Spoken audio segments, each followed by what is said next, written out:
ready? Final game, bro. Final game, you know. Shy, we move.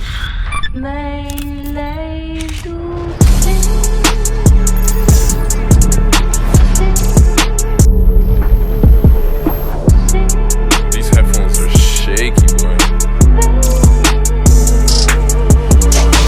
Nowadays I cross my legs and lean back, watch manifestations unfold. I thought the diagnoses were done, but they'll always be the same. Penny for my dots, cause you know I'm tryna change. If I ever took a loss, charge it to the game. When we see guys, we don't slang. Any MC, I put them in the grave. I'ma make them disappear like my name was David Blaine. Flown like I'm Lil Wayne, came to where I'm setting flames. It's funny how niggas... Anyways, we are...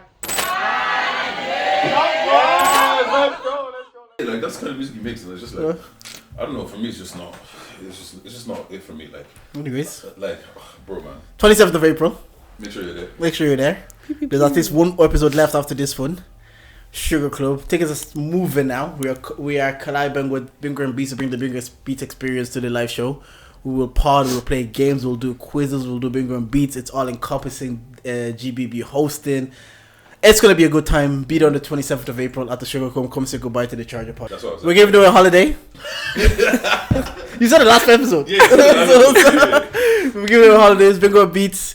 Come have a good time with the boys. That's it. Look, I'm telling you, this is the, like, what are we, 2 episodes away? Yeah. Well, after this... This is our second last episode. Yeah. Second last episode, bro. Yeah, yes. Thank How'd you you. feel? How'd you feel? How do I feel about talking last episode? We're 3 weeks away. We're 3 weeks Do you want me to be honest? Be completely honest. I feel like I'm ready to be done. You've Because I've been ready to be done this time last year.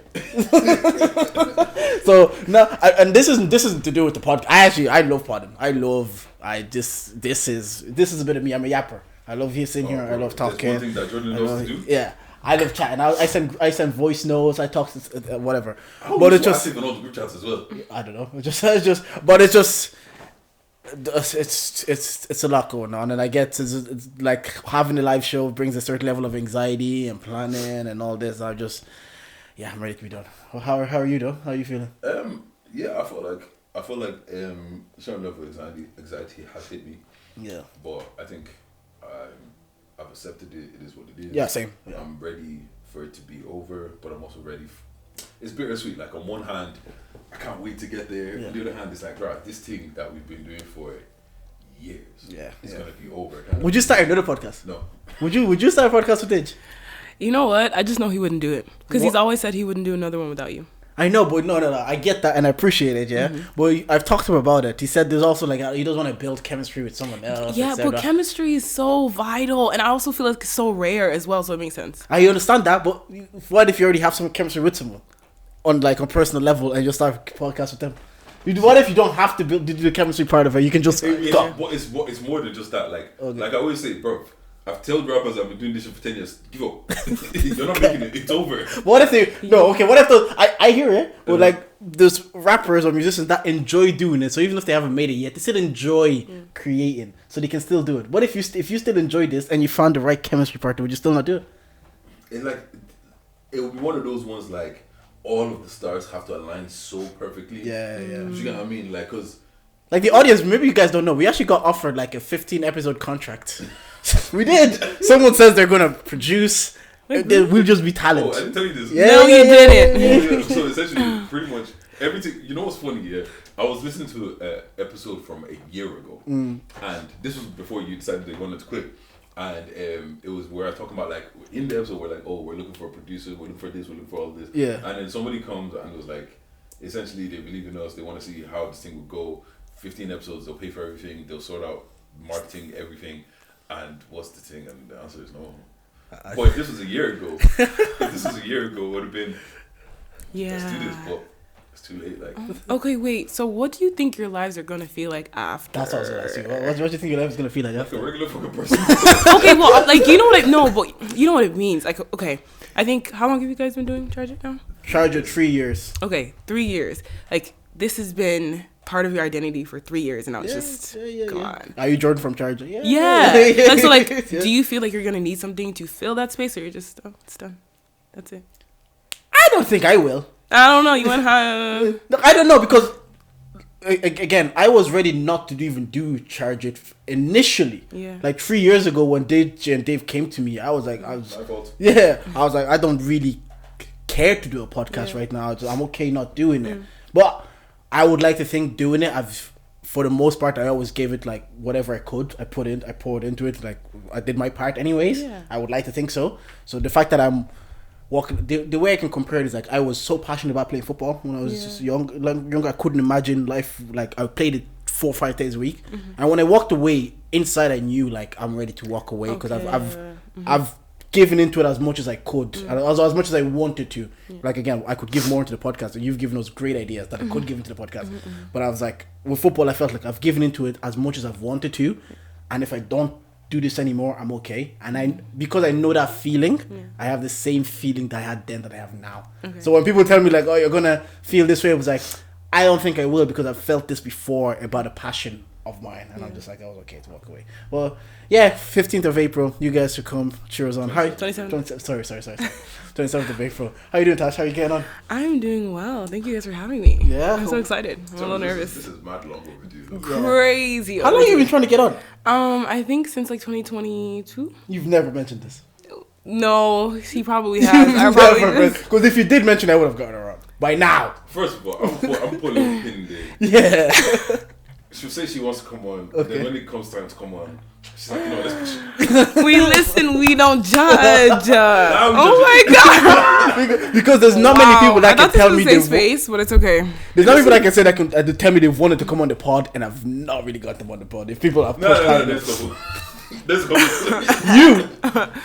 Bro, but this is the thing, yeah? I know where my strengths are. And when people say, yo, I want to come on the pod, I just say text Jordan. Okay. Because I don't deal with that. And I know I'm going to forget. Yeah. Do you know what I'm saying? No, but I'm talking about me. I'm saying people that have come to me. There's not many. Maybe there is, but there's not many that have like, I want to come on the pod, and they've not been. Yeah. But thank you for coming on anyways. Thank you for having me. How was Brazil? Brazil was a time. It was so good. It was like such a wholesome, fun trip. Yeah. What's the story of Brazil? Are they giving away tickets to everybody's and their moms seems to be going to Brazil this year? It's What's like going on? every year there's a secret group chat of we're all going to one place. Like a couple years ago was Marbella. Yeah. This year is Brazil. Last year, 1 year was Albania. I saw loads of black people going to Albania. I couldn't believe it. You know what? I think I remember when that was like 20 something. Yeah, the Montenegro was 1 year. They went to Montenegro. Bro, Morocco was 1 year. Was 1 year. What one? It's like there's always one destination that everybody says, yeah, this is where we're going this year. But you know what I'll say? I think Brazil is one of those places that actually don't disappoint. Like, you know how you go to countries and everyone's hyped it up and you go and you're mid. No. Yeah. Tens across the board. Baddie. They are beautiful. It's like, wow, God really took his time with you. Because every time I they're gorgeous. Brazil, it's always there's just tens just scattering. Yeah. They're just gorgeous. Where in Brazil were you? Rio. Was there an occasion you went or just to visit Brazil? Just my friend's birthday. Okay. But it's like my second time going to Brazil. So. Oh, your second time going to Brazil? For a friend's birthday. Like, This year? No. Last year. Huh. So I went last year and then I went this year. I'm trying to be like her when I grow up. Why are people picking Brazil? Because there was like, again, there's always one random like destination. Dubai was 1 year as well. I remember the first. That was like coming out of lockdown. Yeah. Oh. Everybody was in flipping Dubai that year as well. So was I actually. Yeah. You know what? That was good. Man didn't invite me to the picture. What's it called? How you man's doing this week? Oh yeah, we actually didn't catch up on the last episode. Yeah, no, I'm actually okay. Like, obviously preparing for the live show. My boy is becoming a dad as well. I'm looking forward to that. God. And I am the godfather. Oh my God! Congratulations! That's so cute. So now I have a godson. He's having a boy as well. Yeah. Now I have a godson and a son. That is so cute. So when are you man's gonna start popping out daughters, bro? Bro, that's how I mean. That's how I think my next friend to have a kid is gonna have a daughter. Who's your next one? Chris? No, I went to that and like, shout out to them because that. Just see, like he came back in 2020. Yeah, he was in Niger, he was studying, came back in 2020. Just to see what he's done over 5 years, well, technically 4 years. It's low key. Like he came back, saved, bought a house, married. Now he's about to have a kid. Like just to see it happening, like that. Fair play. You came back. Determined. Yeah, you came back with commitment. So I'm really, really happy for him. This is one of those friendships like you've had for life. So I think that kind of went to that, and then he called me to be godfather, and I was like, How did that feel? I'm being humble, but I kind of expected. I kind of expect that, but it's because I picked Chris to be mine. Oh. He's gonna pick me to be his. Chris is gonna pick it's gonna go around. Yeah. It's gonna go. Well, around.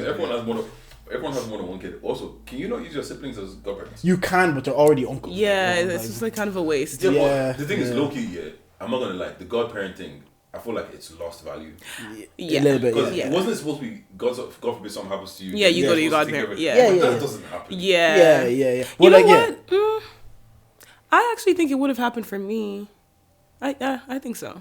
Do you know your godparents? Yeah, my Oh, godmother. Okay. My godmother is actually my grand aunt. Oh, okay. She's my grandma's little sister. Yeah, your So, grandma. yeah. But I don't know my godparents. Really? I have no idea. I don't even know if I had one. I must ask. No, I think that was supposed to happen, but like obviously, if God forbid something happens, it's probably your family that's gonna. Yeah. Yeah, Really. that's what I'm Oh, That's hence why you don't probably pick mine. siblings because Then what's the point? They're godparents. Yeah. So that happens to you. and it's a you don't gesture, just- man. Just enjoy it. You know what? You know what? Now that I think about it. Maybe because everybody's chosen me. But if they chose you, you're gonna be like, "What's wrong with this thing, man?" No. I won't do that. I fuck with the little Yeah, kids. yeah. No, it is a nice gesture to select now. Get because his son is always a United fan. I can be like getting those stuff. Oh, that's so. I know. I'm excited. I have Yeah, two, but I have two sons. you won't get those things anyway. I know. But it's good. But now we're like, it's one of those things you're tied for life, isn't it? Yeah, if anything happens, you're there, bro. Other than that, then my week's been good. Nothing else to report. How about you, Tash? How's it going? My week's been good. It's been long. I feel like I say that every week, but yeah, it's been a good week. I saw you outside yesterday. Oh yes, another one of my friend's birthday, and then right before that, we had our shoot for our sweatsuits, which was long. But it was Perlamanda. Oh, me and my siblings. Also, it's just you and siblings. Yeah. So it was like my brother's company, and then my little sister designed this line under it, and then producing. So It's family business and stuff. Yeah. bro. You know like that. Yeah. absolutely. How you, It was fun. how you going on, Didge? Oh, God. You okay? Did you? I always feel like you always have You something. okay? no, not my car. Not my car. Okay. I think I have work beef. Ooh. Already? Yeah. Woohoo. With one of the managers that's not even in the country. So, I'll break it down to you, right? Yeah, okay. So I went to go train on some stuff, right? Mm-hmm. And red flag should have been ringing in my head when the people that were training me were like, the manager or whatever was like, yo, can he take over all the work, bro? I've been doing this work for a day and a half. That's how long they gave me to train on this shit, right? So my manager is talking to him like, yo, like, are you happy with what I'm doing, all this kind of stuff? Man doesn't say nothing to him. Cool. So we assume everything's going well in it. Then the next day, I'm in a town hall meeting and my manager sends me a message like, yo, check your email, kind of a situation. I check my email and he forwards me a message from the other guy being like, yo, I think he's struggling. And this guy, like, he attaches manager, supervisor, manager onto this. No, that's beef. No. Usually I like to say here and tell everybody Didge is the problem. Exactly. Usually. Today, nah. It's not even that. It's not even that. So it's not even just that, yeah. So he's like, is anybody managing his workload? I'm like, you know, okay, all right. Then the next day, I get my guy forwards me on something else and it's like, yo, he sent me this yesterday. And he's like, there was currencies wrong and this was wrong and this was wrong and blah blah blah. And I'm like, this motherfucker, because this is also the thing. This man hasn't said a single word to me. Yeah. So now I got beef. No, you do get beef because, like, even if you are struggling, the right thing to do is to come to you and be like, you're struggling, do you need support anywhere, blah, blah, blah, and then to help you out. What are you thinking? And if you're still struggling after that, then take the next step. The kicker is, I'm not even struggling. I just got other shit to be doing. Like, I don't have time to be spending all my time doing what you're telling me to do, bro. Like, I've got other things to do. Like, you think... How you gonna deal with it? Are you gonna squabble up? the thing is, yeah, I'm still new, so I'm not trying to show. Yeah. You know what I mean? And also because it's one of those situations where, because he hasn't said anything to me, I don't know how much information I'm supposed to be privy to yet. Yeah. Do you get what I'm saying? Yeah. So I'm watching the situation, and if it gets any worse, I'm gonna tell you, I'm not doing anything you ask me. How long do you have to be there before you actually tell them you score? Pass probation. Also, like, how long have you been there that's even a conversation being had? Yeah, that's why I'm like, this is so OD. What? Yeah. A month? Yeah, but yeah, I don't know, man. Like, I don't know, bro. But yeah, so man's got a little bit of work beef. You know what? I just hate the politics at work, bro. Like, do you know how many times where, like, because I think when you're, especially for people that are new in offices, just because things aren't being said to you doesn't mean that things aren't being said. And like, because when people are telling you you're on your phone too much, but you feel like, who the fuck is watching me? Kind of a situation where like you're asking questions. Like I remember someone I know, they were in a job, and they were still training and everything, and apparently the manager had told the supervisor, "Yo, let me know how many questions they ask you," and it's just like, what? I don't see that's the thing. I don't deal with the politics of work as much anymore, or maybe I'm just good at better at ignoring it. So I just tell them to go after themselves. But then it gets to a stage where I'm like, I still have other jobs that I'm trying to interview for, and I don't know if I'm playing myself because I kind of have a good where I am now. But I'm always thinking like, is the grass greener on the other side? Can I make more money, or do I just kind of have to stay put? Because since I've moved to this job, the beginning wasn't the best, but now I deal with you're Christian. I deal with F4 work politics now, so I don't know. But I think it's nice to always have your toes in the pond, like to know what's out there. Market saying.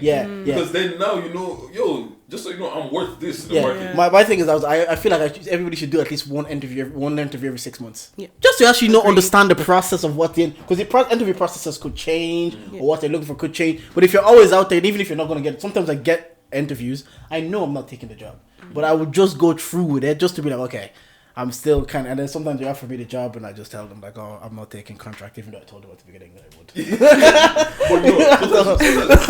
But these companies pepper as well. That's a recruiter's worst nightmare. That's a recruiter's worst nightmare, but I actually hear it. Are you a recruiter? I used to be. Okay. Yeah.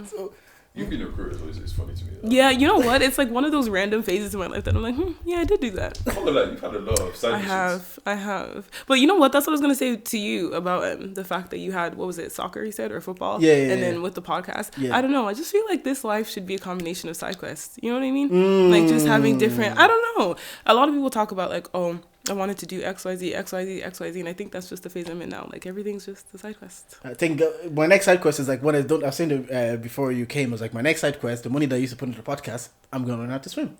You know that's what? the next side quest. I'm here for that. I was like, hey, there's extra expenditure. We don't have to pay for studio or anything again. Why not put money into swimming lessons? Because I don't want to be shamed when my kids are saying, "Daddy, get in the pool." Or those African parents telling your kids, "Oh, don't go towards." No, okay, I can swim. You can't. Get in the pool. Exactly.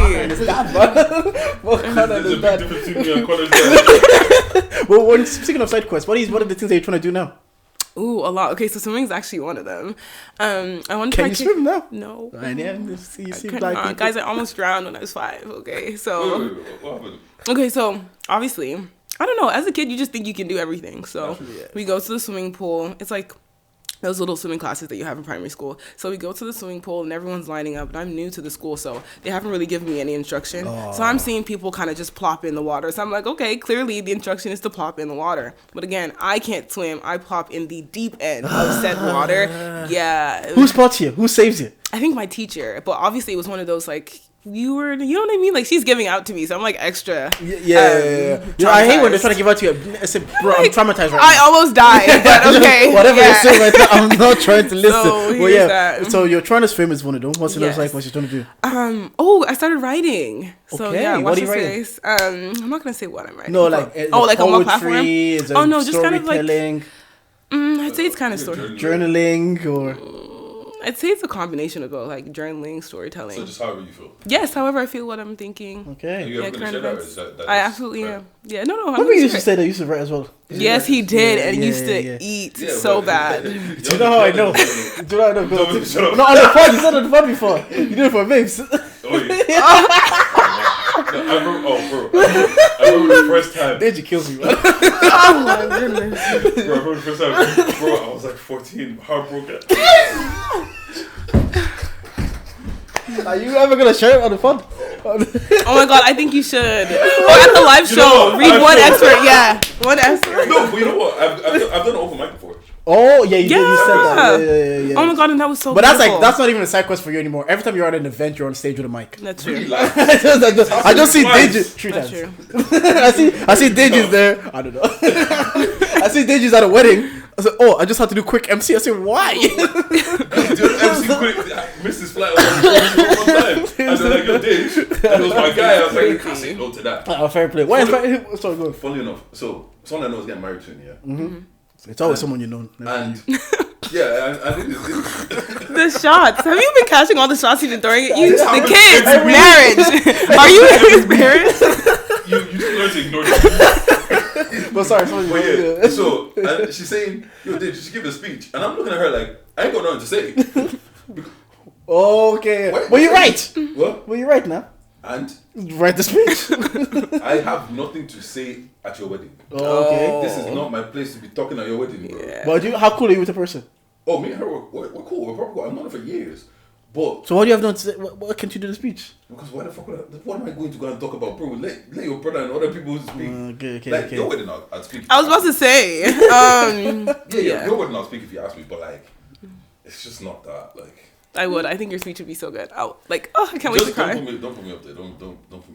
Because you know what? Like, I be saying some bullshit. Like his parents around. He says that he's so good with parents. I feel like you'd have everybody like. No, mothers specifically love me. Yeah, I get that. But that's also I grew up around. Like, Yeah. You know what I mean? Like I know how to play the game. But yeah, are you wedding? Like, imagine I'm like, yeah, man. I remember the days me and John were outside. Hey. I said, take his mic. Exactly. See, Take his mic. don't give me I said, the mic. outside. Yeah, man. You remember that time we went on that too, man? Hey. I said, Simi is a joke. He's podding right now. Small joke. He's podding right now. Don't mind this guy. Do you have a friend, yeah, that it's like, whatever happens, don't give him a mic. I actually don't. My friends have the curve. Yeah, no, actually, I really don't. The most probably be you. Why can't I be self-aware? Did you just be there and start feeling himself? It's like, I'm here with a mic. Yeah. I'm here with a mic. Let me just start. And now that I know myself, just don't put me in that No, do you situation. have a friend like that? That you don't want him to take a mic? No, actually, I think my friends, the ones that have the stories that could destroy my wedding, You're not inviting them. nah, they're going to be there. It's just that I think they have enough common sense to not do it. Yeah, that's what I mean. I actually have no friends that will just, for some reason, say, remember we used to go on a 2 No, man? but you know what it is. You know what it is. He's always that friend that they're calm when they're sober, but when his liquor gets flowing, they drank a little bit too much. Like, I'm not a wedding that one of the groomsmen didn't make the wedding. Why? Bro, he was finished, bro. Like, what's good? Because Are you vexed that happens? Yeah, Yeah. because we're grown. Like, Yeah, bro, as in, bro, man couldn't stand before the wedding started. Like, it was a trad wedding. And like they were bringing us drinks and stuff like that before.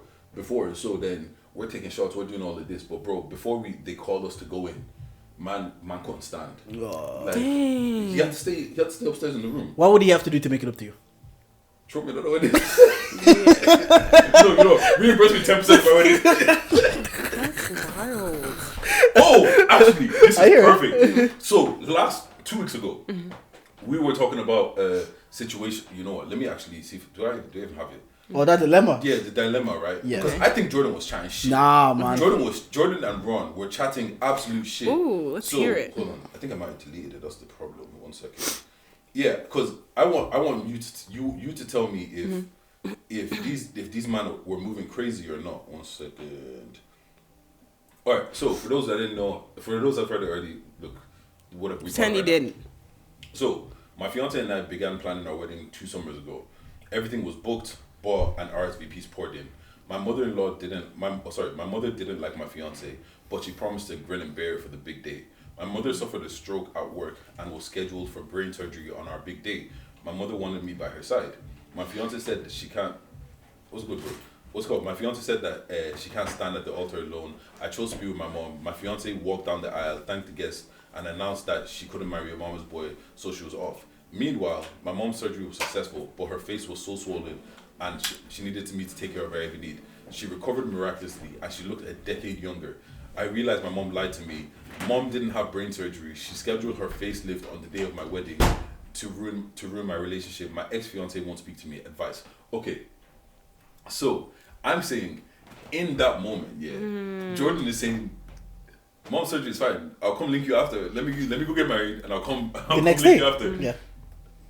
Am I crazy for saying in that situation without the context of like she went to go do a face? Yeah. You found out your mom had a stroke. Yeah. You You're cancel gonna the be whole wedding. Absolutely. Yeah, right. What's See the what I'm wedding? saying? What? Do you not think? I'm sorry, God forbid. My mother's enemy, because we're not gonna say my mother, Yeah. had a stroke. Yes. What? Do you not think she's gonna be in the hospital the next day after the wedding, or what's the story? That's What really. if it goes wrong? Yeah, like what? Okay, if it goes wrong and you're in the hospital, what you think you're gonna do? Nothing, but at least I got to see I'd her actually one beef time. my partner for not wanting me to go because You- it's like, yeah, like what? No. It's the thing is like if that again your partner that was my partner my enemy's wife or whatever, yeah, and I was like, okay, what happened? Stroke. I said, what's the next step? She needs to go into surgery. I would feel like my presence in the hospital is redundant because what am I gonna do? Okay, fair enough. But also, I wouldn't feel right getting married while my mom is in a hospital bed. Like what? So you don't think people get married with their parents are not Okay, you know what, around that's in actually- hospital beds? If we knew that's where she lives. Yeah, that's fine. fair. But what? This guy is crazy. Oh my God, no. I would be like, okay. However, that mother is such an enemy of, and this is also why I say I'm so hesitant to date people who your family don't like me, because do you know how dire and conniving that is? You planned your facelift on your kid's wedding day. Have you ever had that situation where you've dated someone and you don't like their parents don't like you? I have not yet. I never experienced it, but I have not yet. But I also think that I would. And is it important to you that you're... Absolutely. You know, because some people, especially men, they don't care if their spouse's family doesn't like them. I think we've had this conversation here with the lads, where we were like, do you care if your wife's mom doesn't like you? They're like, I'll be grand. Then we ask them, what if your mom doesn't like your partner? Then she'd be like, then I have to have a conversation. Like, I don't think I go through with It it. also depends how close are your spouse and their parents. Because you know some people, they're not really close to their parents. Yeah. They don't like, yeah, cool, we don't see anything. Does it matter to you if your spouse's parents don't like you? Or your siblings. Siblings probably low-key. It depends their relationship with the family. Because if you're a super tight-knit family, then obviously it has to matter. Yeah. But if you're not that tight-knit and I'll be alright. Or is it because you are tight-knit with your family and you see how important that relationship is, so you feel like if I have a partner, it's a... Because my Simi was the same. She wanted... Again, maybe because like we're speaking about the mothers-in-laws are always, especially with their sons, they make it very awkward. Because I would have been like, it's nice that they like me. I would want them to like me. But I don't know if I would... That would have been an issue if they didn't. Yeah, if they didn't. Do you know what I mean? Because I could work my way around it and I'd be like, okay, I see them anyways once every 6 months, because they work and everything, and like sometimes Simi goes there with my son and I don't necessarily have to go. But I guess when the children get older and everybody's around each other more, maybe I'm not thinking about that part. I'm just thinking selfishly like, I can work my way around that kind of way. But you know what, that makes sense. I think I just don't have the emotional bandwidth to deal with that. Like every time I'm going to visit you or your family, just like the thoughts of like, oh, they don't like me or they don't want me around, or oh, what am I going to do? Like, what do I...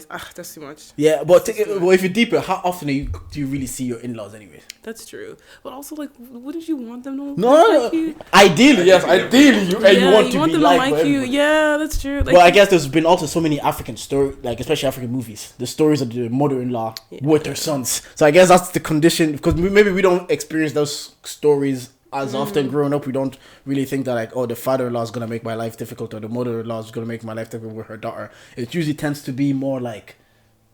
I even think in times of like when you're not, because marriage or even being in relationships, that's obviously going to come with its hard times. But I think when your community doesn't like your partner, it just either you're going to have to go through, like, not that you should be involving your community in a relationship, but it's just like you don't have anyone that you can kind of go and talk to or kind of commune with, because one, everyone hates your partner already, so you just feel like they'll hate your partner even more, that kind of thing.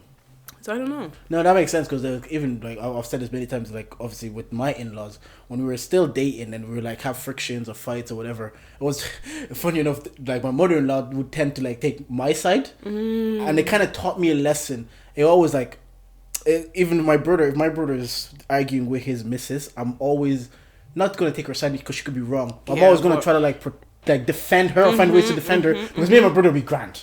Whatever happens, we'll make over. But if I'm like always dancing like, yeah, F that bitch, yeah, F that bitch, and then they make up because they will, yeah, because they will. And then now you look like, wait, Is that how my brother really feels about So that kind of taught me a lesson. Is like, because like, my wife and her mom, they're always fine. Even if they bicker or argue, they end up making up. But if I learned that, like, when we were bickering, she was saying like, that's why I told you not to date this Congolese guy, and we actually ended up working, a part of me would be like, yeah, you know, even if I'm not, I won't say it, but I'll always be like more reserved around you because I'm like, that's the energy you displayed when we weren't good. So I kind of learned that lesson. Like even with Dej, if Dej is like with a girl and him and the girl are having friction, I'm always gonna be like, yo, can you not make it work? Can you not do that? Because me and Dej can talk through things through and we'll be fine. Whereas if I'm like, F her, leave, man, let's go pop bottles. And now Dej is back with her in love. Now I'm like, oh god.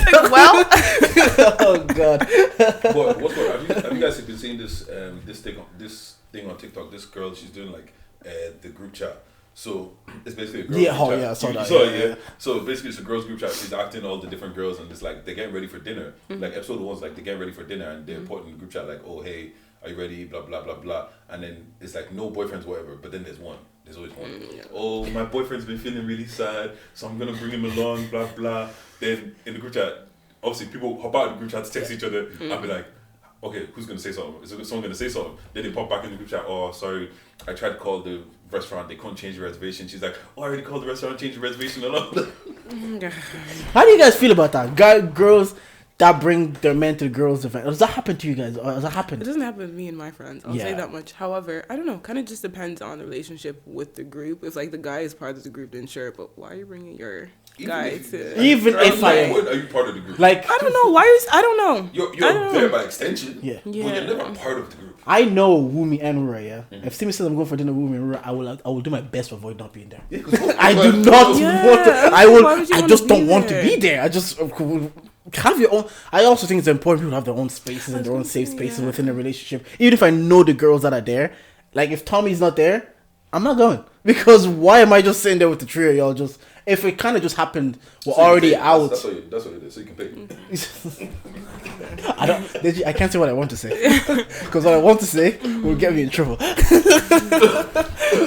if it happens like spontaneously, say we're in Liffey Valley. And they're Alpha, and then I'm there as well. Yeah, but a planned one. Everybody, leave me alone. Even with that, you might not doing this. I'll be back. yeah. I think it's important people have lives outside of their partners. You know what I mean?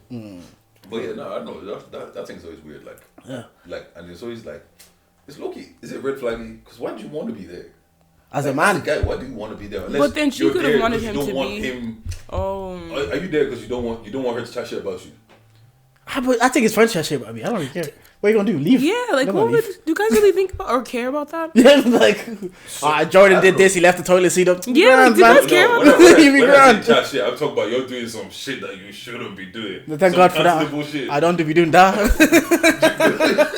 No, because I don't get what you're saying. Yeah, because like obviously the first way to like abuse somebody is like to really isolate them from all their friends and stuff like that. Like so it's kind of like when people are like they're like, bro, why are you checking the location every 20 minutes? You're doing this. People like, relax, like cool down.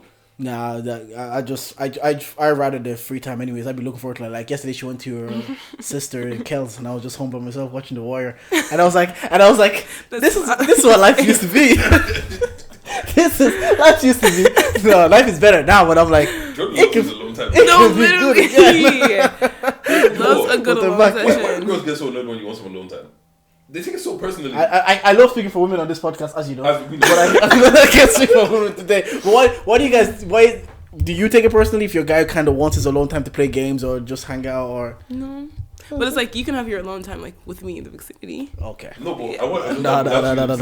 Go over there. Like, why? No, go to your mom's house. No, but that's like that kind of defeats the point of alone time.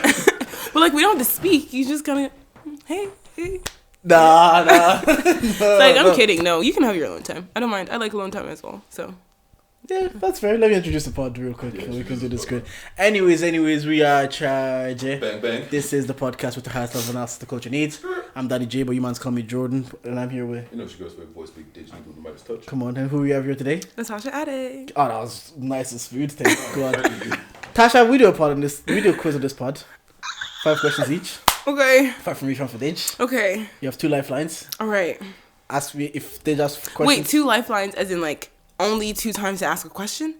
You have one from me. If I'm asking questions, Digi can help you out once. Oh, if gosh. Digi's asking questions, I can help you out once. Those are your two lifelines. And we don't know each other's questions, so we might not know. Okay. Who do you want to go first? I'm just gonna go with this typical team and go with you, Jordan. Because they're easy. What year? Okay, we're going straight into it. Wait, oh my God, let me get hyped up, y'all. I just want to say, when I'm home, I ace this with the pressure. Everybody gets the pressure. Gets Okay, let's have it. What year did Maya Jama secure the Love Island hosting gig? Oh my goodness. Okay. Was it? Give me a second. Okay, Love Island, like the main host. Yeah, she's the host of. She's host of Love Island. She comes down. She introduces people. Oh, this is hard. Can I say 2022? Close. 2023. Okay, fair enough. Okay. 2023. You lived in the States for a minute. Yes. Okay. What is the state capital of New York?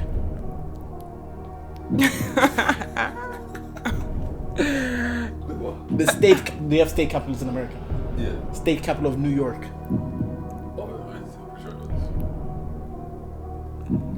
Oh, is it Staten Island? Are you asking me or are you telling me? Oh, I don't know if I should waste my lifeline. You know what? Fine. I'm just gonna tell you. Is it Staten Island? What? Is it Staten Island? No, it's Albany. What? I was never gonna get that. Albany?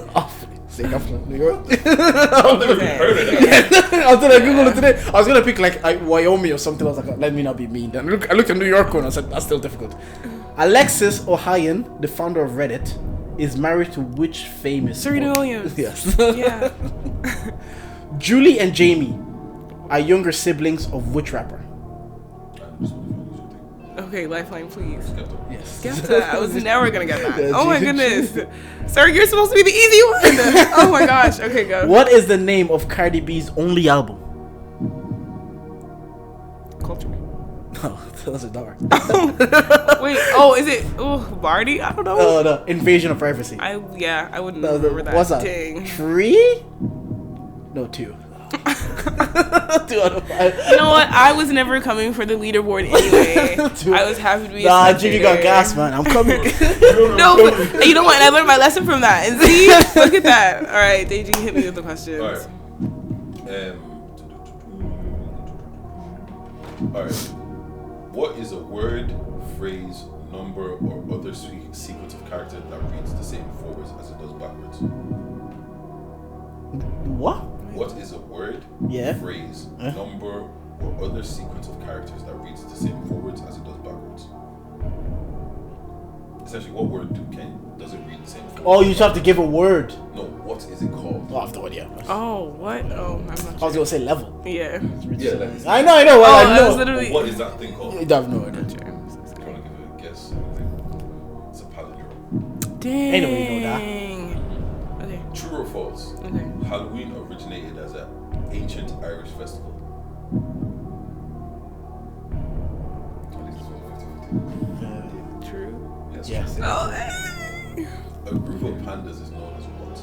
Dang. I'm so sorry, y'all. I'm flopping this. A group of panda. This nigga is Panda. Like obviously, you know. I know what you meant. I do not know. An embarrassment. Wait, what? That's a good one. I like that. Like, is that what I like that one. I'll Make a Man Out of You is a song from which Disney movie? Oh, Mulan. Yeah. Oh, yay. What color are Mickey Mouse's shoes? Red? Oh, black. Oh, Give me red? an answer. Okay, red. We're locking it in. Yellow. What the? Yeah. What's that? 4 out of 10? Oh my goodness. You are not close to the leader. What happens on the pod? Is it pressure? Yeah. Hey, you know what? I think it's the lights. You know, it's a little warm in here. If you think you can do better, the 27th of April, make sure you're there and see if you can do better. Yeah. Also, once again, there's some prizes to be won. Come on. Look, let's not try too much. Yeah. So, Tash, Yes. how was it? When did you come to Ireland? Oof. Yeah, because you sounded very Starbucksy. Oh, first of all, I was saying this today, yeah. Like, I don't know how you like. I've seen you before, but sometimes I say like, which one is Tasha? Like, I don't know which. Whenever when it's with 3 people, yeah, you know because what? I've not seen you often. I get told that a lot. I think I Yeah. don't have a memorable face. Like people tell me like they kind of know what I look like.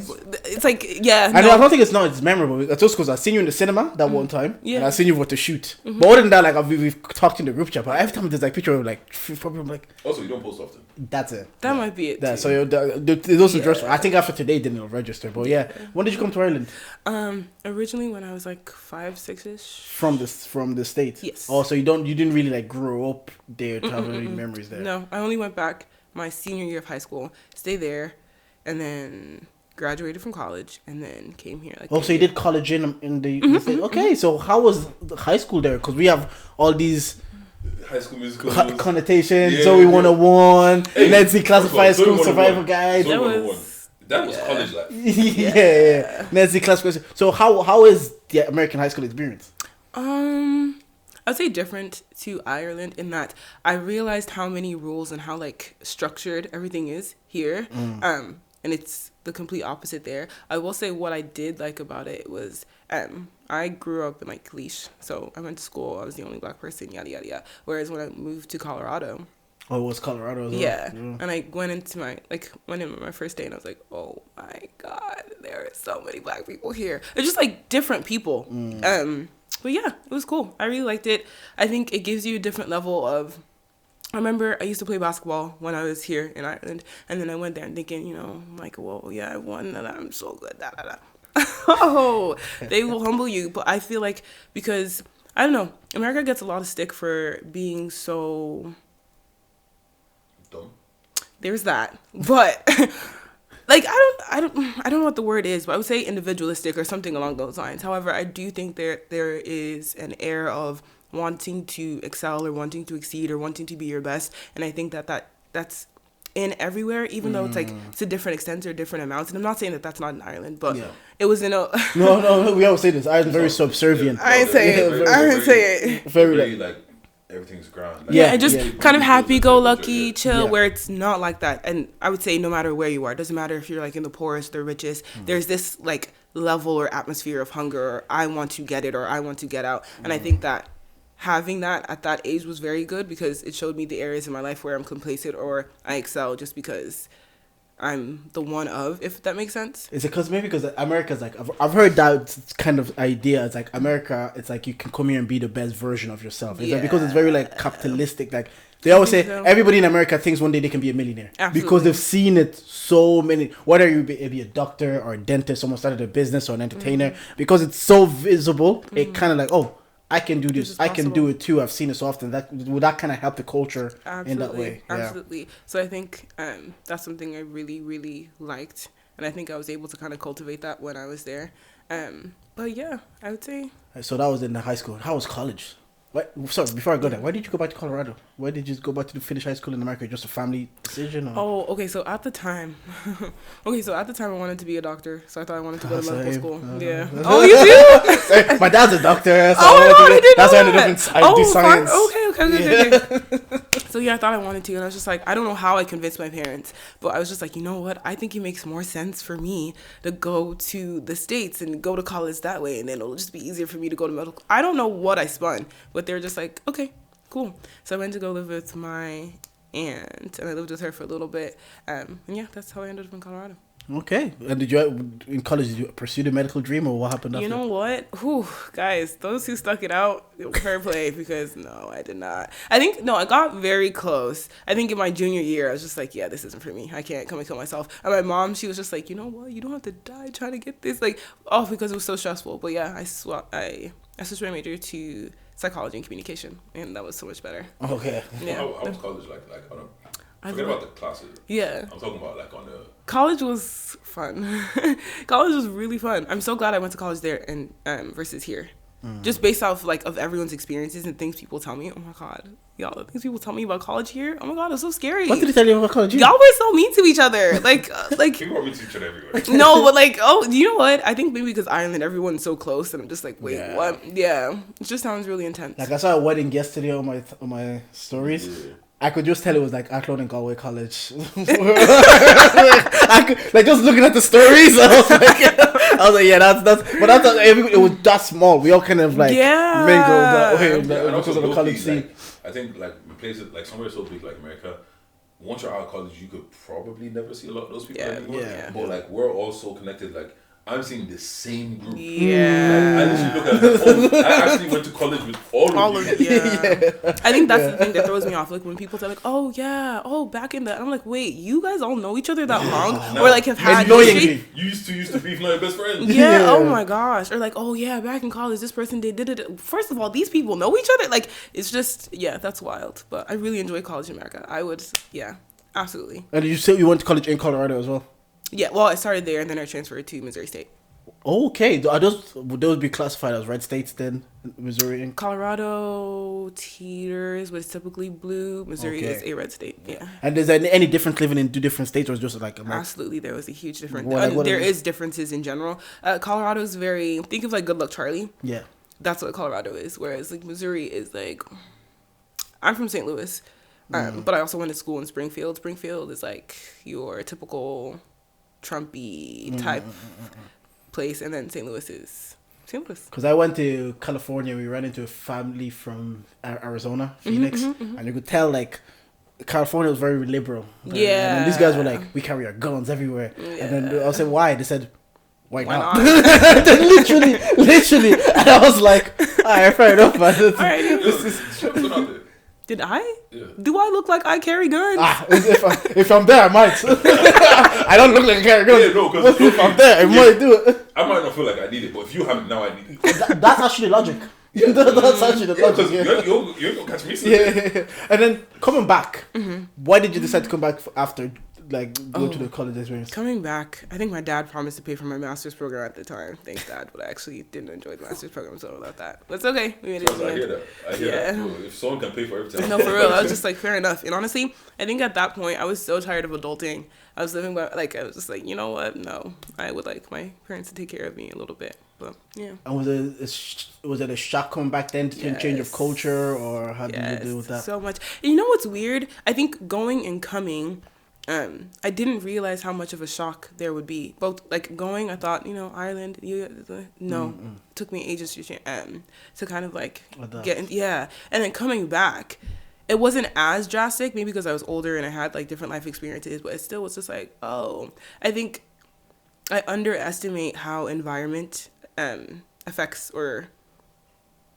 people and like their thinking, their ways of being, just in general in terms of everything. So yeah, I think that was actually a big shock for me. Question: do you have like a little identity crisis? Like, you know what? You sit in the middle because you do sound very American. Yeah. Less American now than you did when you first came, but also you spend a lot of time here as well. Yeah. So like, do you identify like more being Irish or American? Neither. And I think, I don't really identify as anything. That's why when people are like, are you American? I don't really feel like, like, yes, I was born there. My passport says I am, but it's like, kind of thing. Also, I don't really identify as Irish, or I think the only thing is like Nigerian. I am that for sure. Yeah, that's great. Because education, like speaking of education, your parents obviously you sold education to them. They told you can go to America. You sold education to them. They said you can come back. We'll pay for your master. So education is very important to them. Because the moment I remember like a couple of weeks ago, I think we were the day that we did like the Words Had an episode. I was driving back and I said I'm gonna stop at my parents and get some food or whatever. Then my dad is there and he's chilling, and he's like, my dad is like doctor. He's a reason. I was like, I did the leaving cert twice. I did PLC. I was like trying to live up to this family name, firstborn, whatever. Trying to so then education was very important. And then he says, oh, come with me. We're going to pick up your sister doing her hair. I'm like, yeah, come, whatever. I get in the car and this man is saying like, Jordan, when we came to this country, we forced education on you guys. We didn't know enough. It says education, it's just like a navigation system. Education is one way you can go. You can go different ways. A salary isn't what's going to make you rich. I'm looking at this man like I was killing myself. But it's also like in that moment, you see your parents as human because they didn't know better. Yeah. They weren't taking chances. They just knew one thing. They're like, if you go to school, you get a degree, you'll be grand. Yeah. But this was 20 years ago. As they got knowledge, they kind of be like, oh, there isn't one set way, especially in like where we live in like Ireland and Europe. It's like it started because Chris's brother wants to do an apprenticeship. He's like, yeah, you should do that, open his business, become an electrician. Do you know what I mean? Make money. And he understood. But if I said it back then, I want to do an apprenticeship, I don't think you would have the same level of understanding. So it's like to give them grace. Also, I was like, oh yeah, they just understood us to get older. Because I was in church yesterday because they had a little like careers day, which was really cool because because you know sometimes you sit around and it's like if you've known a lot of these people for ages. But I'm sitting there, there's a doctor there, there's a lawyer there, there's a aviation leaser person over there, there's nurses, there's this. And I'm like, bro, first of all, we've come far. Yeah, that's number one. But number two, the other thing that we were talking about was like, because one of my boys was telling the younger kids like, yo, when you're going to uni, look at the course you want to do and go seek those jobs. Because he was like, he did a marketing course and he was like, one day his lecturers came in and was like, by the time you guys finish this, there's not going to be jobs for you. And that's literally what happened. And then I think it now goes back to when they were selling us that dream 20 years ago, having a degree was still sought after. But now, there's people that are 22 don't have 3 of them. Do you get what I'm saying? Like, everybody has degrees. It doesn't mean anything anymore. And those are probably the days where there were so many people doing apprenticeships, you're probably not making that much money. And you know the thing, it's just kind of like, it swings back and forth all the time. Because there's going to be a point where everybody's going to go stop going to college, they're all going to go get apprenticeships, try to start businesses, and then the people that have college degrees are going to be the people that is going to be valuable again, and then it's going to keep swinging back and forth. South Park have an episode on something similar. It's because with the emergence of content creation and social media, they do like an episode 30 years into the future where the billionaires are your plumbers and your electrician. Because everybody then was like, oh, I can be myself and get paid. So you leave everybody left this field. Then that field becomes very lucrative because not a lot of people are doing it. So you can charge anything you want. And so those people that start the electrician and then it's going to be like, oh shit, there's money in that. People are then gonna swing back to that, and then it's just gonna go swings around. Like, even like imagine the people that it was like maybe like 2015 or whatever. They went in and did a computer science degree. And by the time they came out, we don't really need you guys anymore. My brother, he has a software engineering degree. Yeah, he's saying in his field, AI is becoming a disruptor. Because again, to your point, is when tech was the place where everybody wanted to be because there was a lot of money, and there is, and then in his place or other places, there was a lot of layoffs because of what they think AI can do. Now he's saying it's a bit premature to for them to be making these decisions, but he's already it's kind of like looking into the future, saying like, oh, companies are seeing like, oh, AI can do this and that. We don't. So those degrees, as valuable as they were maybe in 2015, in 2035, AI might be able to do all the coding that they were trying to do in 2015. Even outside of that, like I'm seeing people make adverts with AI, and it's like, okay, so the people that are like the extras that are getting paid, the actors are getting paid, the people that are shooting it, it just might wipe out all. If I organized a GFL, they did that. They just made a whole marketing thing was done, but it's like right now because it's still premature. It looked a bit corny and cringy, but you can see where it can go. Like there's like you laugh at it now, and by 2025 we'll be like, why did it never do this like earlier? So but that's and that's how it goes. Like even like with people that like having brand shoots and stuff like that. It's like, you know how much you spend on the whole brand shoot, but it's like, okay, wait, so I don't have to pay for food, I don't have to pay to bring people everywhere, I don't have to pay for transport. I don't need a location. Like that whole thing that we did here, you could just AI version us playing a game, and that's you just so. But it was like that moment was kind of like, I looked at that moment, it was kind of cool in a way. There's always moments where you start to humanize your parents. I remember something we said about watching them cry. And you see like, wow, that's you lost your mom or your sibling. You're just a person. And that was another moment to see like someone's growth, and you'd be like, this conversation that you're having with me, because my sis was about to do her leaving cert next year, and they don't have that pressure that they put on her to put on me to go get good into a good college, because they understand it's like, all right, there's even with me, they're like, oh, there's different avenues that she can go down. But whereas with us, it was like, better get this point. 600 points, become this doctor. Yeah, but and even that moment, I had to be like, I had to kind of like give him grace of like I was like, yeah, I get what you're saying. Do you know what? It was his way of letting me know like maybe we were too hard on you guys. Apologizing without apologizing. Yeah. So I had to kind of like yeah, no, Dad, you did what you could. I was like, if I move to Portugal or Brazil now, I don't know the language. I have a son now. I would probably be like, go collect degree, because I don't know how to guide you, because I don't understand the system in this country. So it was just kind of those moments when you're talking about your parents, I'm like, yeah, when it comes to education, they're like, but just to see the little shift in his mentality, because my dad is off, like he's off. So like, just to see his shift in mentality was cool to see. But actually, right, you want to say something? No, go ahead. moving to America, back to America, what, I'd assume you're probably like, what, 16, 17? Yeah, I was like 15, 16. 15, 16. Those are very, like, formative years. Like, Yeah, that's what I said, I think. without your parents and shit around, like, how do you navigate that? Like, cool, obviously there's still, like, parental supervision, like your aunt or whatever. Yeah. But it's kind of like, you're really out there. Like, you've been, low-key been adulting from time. What's that like? No, and I think that's actually why after I graduated college for a bit, I was like, I'm going back home because I don't have anything to prove. I've done this, and I've done it to the best of my ability, so I want to take a break. But that's what I said. I think it was good, and also I'm an oldest daughter, an oldest child, so I think naturally these things kind of came to me or are already with me anyway. And also my parents are very like, if you need to go somewhere, go. If it's like, my parents were never, they're like cover parents, and like, I wasn't really a going out kind of kid, but if it's like, if you need to go for a summer camp or if you need to go for a course or something like that, they were like, okay, get out kind of thing. So yeah, I think it was good. And how long have you been back how many years have you been back? 5 years. And how was, the 5 years in Ireland now? What has that been like? You said after college. So what's going on? Wait, for those that don't know, this my nigga doing Yeah. What's that been like? Because we're going to get into how this friendship started as well. I'm getting there. I'm warming up. Oh, man. It has been eye-opening. No, it's like, I'm kidding. I've learned so much about myself in the last 5 years in a way that I hadn't previously. Oh, so you came back 2020? 20, yeah, like So right before the commit. Okay. Which, oh my God, was very frustrating. You came back like a week before? No, not a week. It was, I came back in 2019. It was like right before Afro 6 Nation. months. Yeah, no, literally the day before Afro Nation. So this would have been the summer. Yes. So we would have been pandemic already. No, it was like Afro 6 Nation months was the before year it. pandemic. Oh, Yeah. okay, so 2019. Yeah, like the summer of 2019. Yeah. I feel like I've learned so much about myself in ways that I didn't think I would, especially compared to my early 20s and like late teens. And I think the things that I didn't, that's what made the adjustment a little more difficult, if that makes sense. I think there are certain things or like certain way about going about things that I hadn't learned in like my early 20s and things like that I had to deal with now that I was like, oh my God, like da. I don't know. I think it all worked out in the end. Okay, so I was just sorry, that question completely slipped my head there. Damn. Oh yes, we always have this conversation about when you come into a space again and you're an adulthood and you have to make friends again.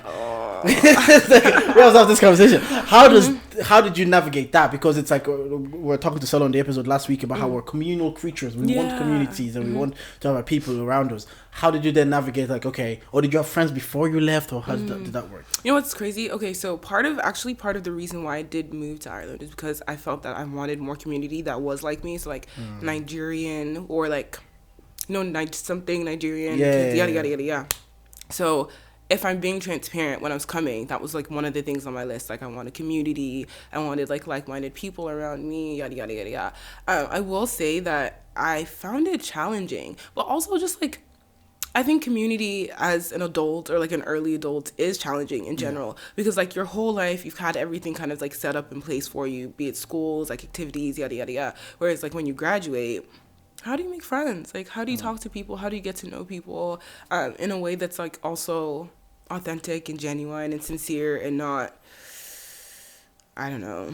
No, like, you know what I mean? Like forced. Not like you're trying to get something from people. I think I kind of struggled in like, okay, finding my community, finding my people, and like building relationships with people, especially women. I think it's actually harder to make friends with women at this age. Why?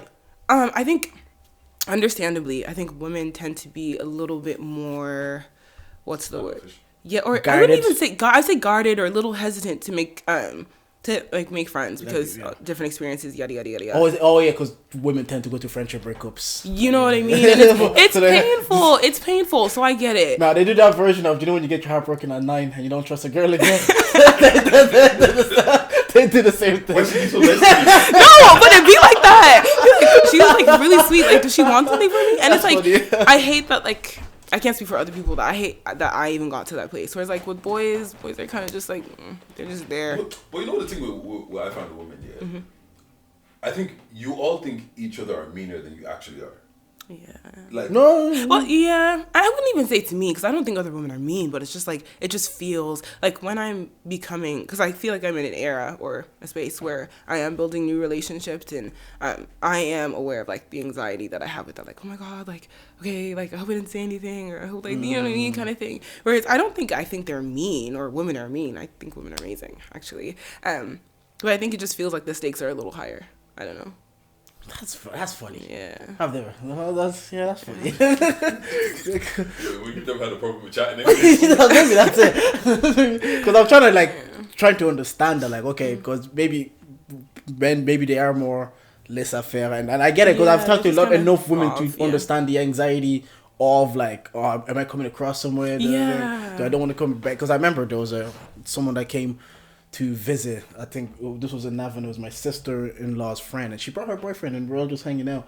And the boyfriend was just like bantering, and we're all getting along and blah blah blah. And then like someone put me as I said, if that was like a girl that came in, she would have either been like a bit more reserved, or if she was a bit more reserved, it would have been like, does she think she's better? If she was going out there, they'd be like, she's doing too much. Yeah. So I understand there's a level of anxiety that comes like, am I doing too much? Am I coming across as stuck up? Whereas a guy could just be like, yo, you watch football? I watch live. Yeah, and that's it. That's it. Y'all besties. When I say like, I feel like girls feel like they're a lot meaner, like whatever. Because like I'll have one friend say, "Oh, I really like this girl's vibe. Like, would it be weird if I just asked, yo, do you want to do this?" And then another girl would be like, "Boy," I'm like, if some girl came up to you and said that, you're like, "Yeah, sure, let's go." Yeah. Why do you feel that?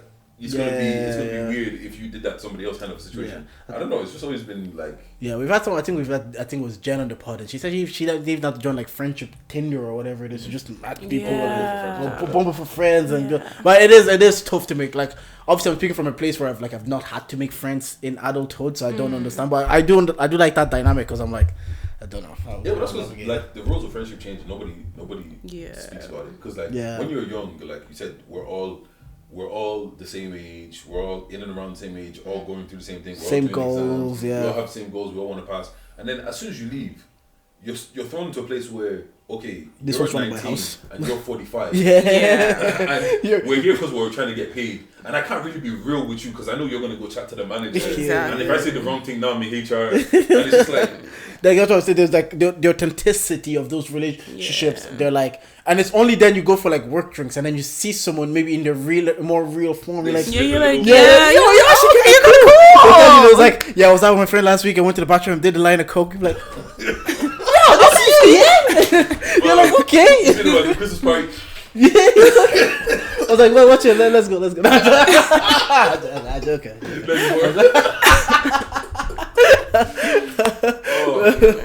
But I don't know yet. But then, okay, then you're back. You made friends. You're established a new relationship. How did this friendship start? Because I know you through Dage. Yeah. This is a Twitter friendship, bro. No, it is absolutely. First of all, everybody, Deji's my best friend, even though he doesn't claim me. I do. We have been friends. Oh my god, I found the date that we became friends. Well, I lost it. Anyway, we've been friends because I was a fan. You know what? I think sincerely, maybe that's why I'm so attached to your podcast. Okay. Because I was originally a fan of Deji's podcast. Okay. What's it called? The Social Contract? Yeah, social contract. Yeah. Okay, so I was planning to move to Ireland around this time, so I was like trying to get like hip with like the Irish culture, whatever. So then I think that was like hashtag the scene. No, I was like, ooh, who's this? So I think that was like podcast era, like the beginning of the podcast era. So there was like, oh man, podcast, the Young social TV pod, social culture. And then what's the other one? Reckless Todd, Pints of Malt. Yes. So it was like during this OGs. era. And I remember watching The Social Contract, and I was like, oh my god, like that kid, like he seems like really cool. You know how like you could just have like a fan favorite or whatever. Deji was mine. So then this nigga, man. So then we were following each other on Twitter, and I think he said something. I think Deji's always been like into like speaking and stuff like that. So then we just started talking about like motivational speaking, and like literally we've been friends ever since. That's cute. Like cute. literally he's like the first person, apart from like Damo, but I don't really count her because she doesn't live in Ireland. I think it's the first person I met when I came here. And like he just been. No, Well, I guess that's a fun common ground, something to talk about. Then you could build a the level friends. Okay. Let me have fun. This guy goes. Let Let me have fun. Does Dage give you advice on dating? Is he like, you know, I see tweets, they said having a girl best friend is like having a stubborn. But do you know what? And do you listen? Okay, here's the thing. No, I don't. But one thing I love about Deji, and can I say this? Yeah. Deji, through my good decisions, through my bad decisions, he always sticks beside me. Yeah. Like, if you know, you know. Anyway, there's been some. He says, boy, do I. Yeah. I remember this one time. Oh my God, I had this one idea. It wasn't a good idea. We won't get into it. But I was just like, Deji, no, I'm going to do da-da-da-da-da. And he was just like, you know what? I know that you want to do that. In fact, I understand why you want to do that, but I'm going to tell you right now, don't do that. Everybody was like, no, do it. Deji was like, don't do it. Don't do it. I shouldn't have done it. I should not have done it. Well, you know who was there to pick up the pieces? Confirmation bias feels like, yeah. The one thing about being friends with women sometimes, I told you so. Like, no, exactly. He was just like, you know what? It's all right. It's okay. Where you at? Okay, yeah, no problem. Everybody's questioning my voice always deep voice. But like whenever he does that, I'm like, yeah, you sound like that. But in the reverse, do you give him the advice and does he listen? She does, but I don't listen. Yeah, I don't think he listens. But you know what? I think we've gotten so used to doing that with ourselves. We'll be like, that's okay that you did that. Yeah. Like, I think it's not to the point where I don't ask for advice anymore. I just told you. Yeah. No, that's because like I wanted to do this anyway, so I wasn't going to listen. Because if I come to you, I'm waiting for you to confirm this to do it, and now you're not going to do that. So I'm not, because you're not going to do that. I'm going to do that. If I want someone to indulge my bullshit, I'm not calling you. Yeah. Likewise. I'll call you. If I want the genuine truth, I'm calling. No, I can. The thing is, I can give genuine truths, but I rather just see the plot. The bullshit. That's all you add. But at the end of the day, I want to see the plot, how it plays out. How did that play out? As long as it's not detrimental. Yeah. Even sometimes. No, there's been times where it's detrimental. I'm like, just allow it, man. Just allow it. Out. And then he does it, and I'm like, next time I'm just gonna say, do the detriment, do the thing you're not supposed to do. That's why sometimes I don't ask for advice, like, because I know the thing about me. Like I've been told I'm stubborn. I don't really think I'm too stubborn. That's actually what stubborn people say. But more time if I've got my mind made up. You're not gonna. No, there's only been one time where I told you like, don't think you should do that, and you did it anyways, and then later you were like, I should have done that. Well, that was what I was like. Was it that time that I called you and I was outside? I didn't think you should. I didn't think you should. And you know what? After I'd done it and the reactions of what happened after I did it, I was like, Jordan was right. Do you know why? Because that time I was serious because you called. We weren't like, because we weren't some folks you were texting. Yeah. Well, because you called, I'm like, oh, this is a serious thing. I'm gonna actually give my serious advice. I'm like, yo, bro, allow this one. Just keep it stepping. But that's why. I wish we could give context. No, we can't. We cannot give context to that one. Well, you know what? I was having a conversation the other day, and I felt like, am I going to throw him under the bus? Am I going to make it red hot? Make it hot. I was having a conversation the other day, and because apparently, I think you guys are probably the best people to have this conversation with. Okay. Apparently, sometimes I come across as negative, in terms of like, someone will come to me with an idea, and I'll give you all the things why. Have you thought about this? Like, you know what I'm saying? Like, and it won't work. And apparently, like, it comes across of like, someone comes to me with an idea, they'll be super excited, and I'll be like, you sure? This, that, and then they'll leave not so excited about the idea kind of situation. That's step one, and then it went further on to being like, are you gonna be that way with your kids? And I feel like some people think I'd be a great father, but I genuinely feel like some people think I'm gonna be a horrible father and I'm gonna leave my kids with mad trauma. What do you man think? I think, Tash, yes, you go first. Okay, I feel like you'd be a fantastic father. Yeah. And I know you're going to say no, I think you'd be a great father. Also, I don't think you're negative, but I do think that you are a realist, which I don't necessarily think is a bad thing, because actually if I do bring an idea or something, I do kind of want people to kind of pull out the holes or point out the holes or like, have you thought about this, that, and the other. But yeah, I would say you're realistic. No, I think I operate similarly to you. Like, that's what our problem that's is. why, yeah, that's like, I think there's times I think I should be more delusional. I shouldn't think of like, I should just be like, do you know what, this is actually a good idea. Let's just do it and see how it plays out. And if it doesn't work, it's okay. Like, nobody's gonna die from this not working out. But sometimes because I operate in the more realist, like, we've done this for how many ideas have we had? And we have an idea, we'd actually be excited for it at the beginning. Then we start looking at like, okay, what if this? Okay, what if? And then the ideas get so diluted. And I'm like, do I even want to do this anymore? I operate the same, but in terms of like, I've consumed so much content. It's like now I actually have a son. I think it's like with your son, it's like to embrace the feeling. I remember seeing a podcast. He says I told my dad one day, says, Dad, I'm gonna perform at Madison Square Garden, and all the dad said is, yeah, and I'll see you there. That's it. You just water the seed. Whatever he had, whatever good idea that they have. It's not my. At a certain age, it is my job to be real with you. If you've been doing this rap shit for 10 years and you go get a job, it's time to get a job. But if you haven't rapped shit and you said, well, Dad, I'm going to sell out millions of album, and I'll be like, yeah, and I'm going to buy a million from you. Do you know what it's like? Yeah, it's at the beginning, there's a time for realism, and I get it, but maybe not initially. Like, I have the same problem. I do it as well. So I did learn that because he's like, and the guy that said to his dad, I'm going to sell out Madison Square Garden, and his dad said, yeah, I see that. He sold out Madison Square Garden. Did his dad see that? Yeah, in his promo, he took his dad to the garden and he'd be like, remember I told you I was going to do this and you told me you will see me there. I'm actually going to do it. It kind of taught me, it's like, okay, I do what I do, but maybe I need to stop. Not just with my kids, with like, even my wife would have an idea. She's like, I want to do this and this and that. And I was like, okay, when you get it going, we'll support you. I don't tell you like, okay, did you think about this? Did you think about this? Did you think about this? The thing with people is, all of us, even you, when you have an idea, at the beginning decide, but everybody goes to bed with their own thoughts. Yeah, those thoughts that you're about to give them, it will come to them as well.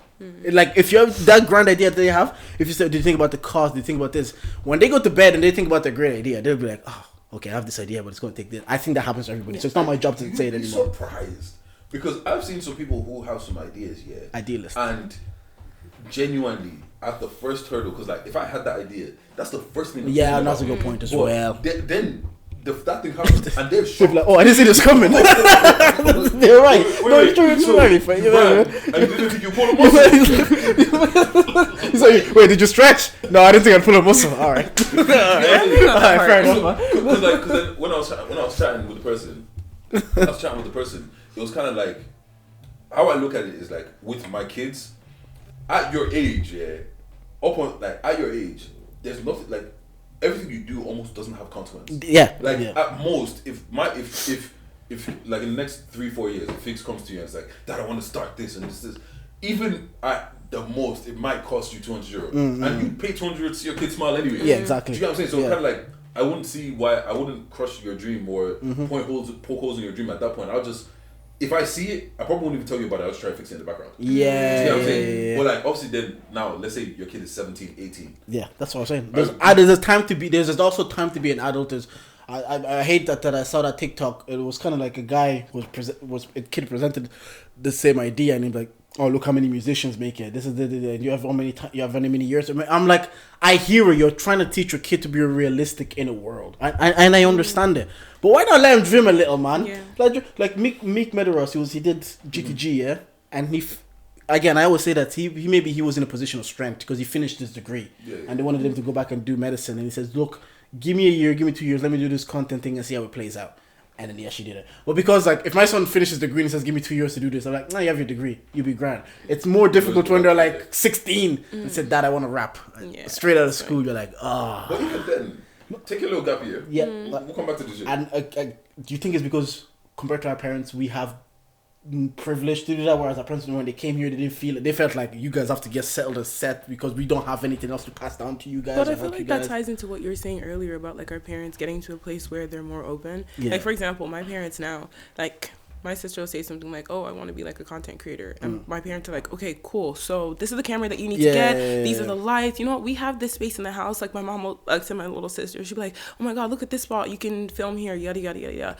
Granted, okay, it does help that there's degrees. You know what I mean? Yeah. But still, they're just that much more open. And I think that we will too, if that makes sense. I understand. Yeah, but also, I think, like you said, we, like, I'm not going to lie, a lot of people I know being in uni, Susie was paying them and they were sending money to their parents from their Susie kind of a situation. Yeah, So it's there's like, that. if you're in that situation, do you really have space to be taking that gamble? Do you get what I mean? Yeah. Whereas like even with the career day, one of the boys like, oh, I would love this for us to have this when we were younger. And then we kind of looked at it as like, respectfully, how many of our elders had these positions that we wanted to be in? Absolutely. Kind of a situation. So it was kind of like, maybe it might just be one of those situations when we're coming from a place of strength of like, yo, Take the year off. take 2 years off. It's not like I can't support you for 2 years. Where a lot of us like, I don't know if my mom could have supported me for 2 years being an adult. Do you get what I'm saying? And like, yo, just go do whatever the hell you want to do, and I'll break you off a little something. Maybe It's a famous Kevin Hart story. Like his mom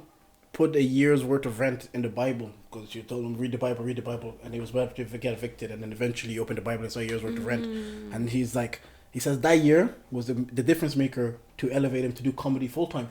And now comedy full time doesn't mean you're Kevin Hart and you're the global superstar. Comedy full time is like you do a few spots in the city, you make enough to make a living, and then that can elevate you. But before to even get to the level that you're good enough to do spots to get a living, you do need. How many times we sat here and we talked about not having enough finances in this country to elevate to the next level what we want to do? Now imagine even better for us. Now you have this understanding. If your kid wants to do a creative endeavor, you have this understanding and say like, yeah, there's no funding in Ireland for these creatives. I'm gonna fund you for a year, live here or live wherever where you can feel it. Live in London where you can feel to be creative. I'll handle rent for a year, and our parents just didn't have that luxury. So I think it's like the thing that you do, like, have you thought about this, yeah, you might think about it, you might not disseminate that message to your kid, like, okay, he's gonna need money for the year, he's gonna need this, I'm gonna think about it, I'll handle it in the background, he focuses on the dream. But there is also time that we gotta be adults and have serious conversations. You've done this for 2 years, where's it leading to? I don't know, it's just like, because me and him, we came to the conclusion where it probably is just my what's the word, my delivery, because I feel like sometimes I don't deliver things in the best way, especially with men. I was gonna say maybe that's a boy thing, because I think I'm a lot softer with you, and the way I deliver a message to you versus him, I know if I deliver it a bit too hard to you, you might cry. But that's good man management. That's what I mean. Yeah. Like, and also if you cry, I don't care. You don't care about men's health. You don't care about men's mental health. We're joking. We're leaving. Who cares? We're joking. 27th of April at the Sugar Club. but yeah, so like obviously, like I mean, you're not gonna get the same. Yeah, you might get the truth. But no, I think that's or just like how he communicates it. Yeah, but I also see trend of like women saying that, like how the guy friends deliver a message to them. He's a guy. You're being 100%. stupid. One thing I leave that man. No, but I've given her this. no, he gives me that, but he says it like the nicest, kindest way. He was just like, yeah, he is talking to you like you're an idiot, but you're not that, right, friend? And I'm like, well, you don't feel like an idiot, do you?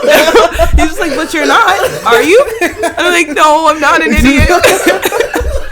Yeah, because you wouldn't let him keep talking to you like that, would you? You know what? It goes to what I realize is women with a good female group, like their standards are just so much higher. Like the girls that don't have like a solid female group, I realize, bro, a lot of them, their bars in hell, bro. Yeah. Because like, I like that. You're like, because okay, let's say. You know how girls are. Girls will be like, oh, I just mentioned this in passing. My friend bought it and I sent it to my house and this and this and this and this.